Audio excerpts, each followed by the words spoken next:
அண்மை செய்தியை பார்த்து வருகிறோம். ஊரக வளர்ச்சித்துறை அமைச்சர் ஐ பெரியசாமிக்கு சொந்தமான இடங்களில் அமலாக்கத்துறை சோதனை நடத்தி வருகிறது. இது குறித்தான முழுமையான விவரங்களுடன் செய்தியாளர் வசந்த் இணைப்பில் இருக்கிறார். வணக்கம் வசந்த், இது குறித்தான தகவல்களை பதிவு செய்யுங்கள். வணக்கம்.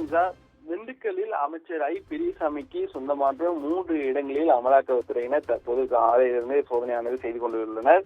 இதில் அவர் திண்டுக்கல் கோவிந்தாபுரத்தில் துறைநகரில் உள்ள ஊரக வளர்ச்சித்துறை அமைச்சர் ஐ பெரியசாமி அவர்கள் வீட்டில் சோதனையானது நடைபெற்றுக் கொண்டிருக்கிறது. இதேபோல் திண்டுக்கல் சொல்லக்கூடிய அந்த வெள்ளலார் நகர் உள்ள அமைச்சர் அவருடைய மகள் இந்திராணி வீட்டிலும் சோதனையானது தற்போது நடைபெற்றுக் கொண்டிருக்கிறது.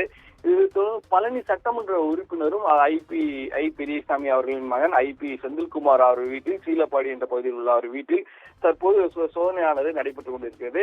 இந்த சோதனை தற்போது திண்டுக்கல்லில் மட்டுமே 3 இடங்களில் சோதனையானது தற்போது நடைபெற்றுக் கொண்டிருக்கிறது. இந்த சோதனையில் இருக்கக்கூடிய அமலாக்கத்துறை 3 பிரிவுகளாக சொல்லக்கூடிய இங்கே ஒரு குழுக்களாக, அதே போல் மற்ற 2 இடங்களில் வேறு வேறு குழுக்களாக சோதனையானது நடைபெற்றுக் கொண்டிருக்கிறது. அவர்கள் நடத்தி கொண்டிருக்கிறது.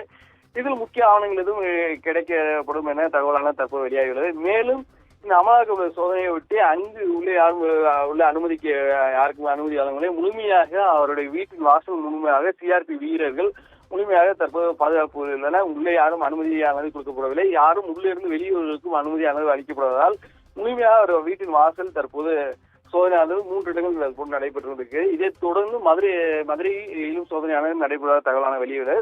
தொடர்ந்து சென்னை உள்ளிட்ட ஒரு பசுமை வழிச்சாலை, அதே போல் அவருடைய கூடிய எம்எல்ஏ ஹாஸ்டல் கூடிய இடங்களில் தொடர்ந்து தற்போது சோதனையானது நடைபெற்றுக் கொண்டிருக்கிறது.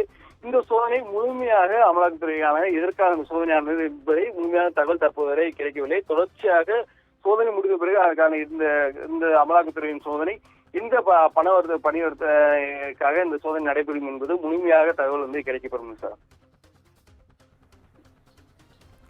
வசந்த், விவரங்களுக்கு நன்றி.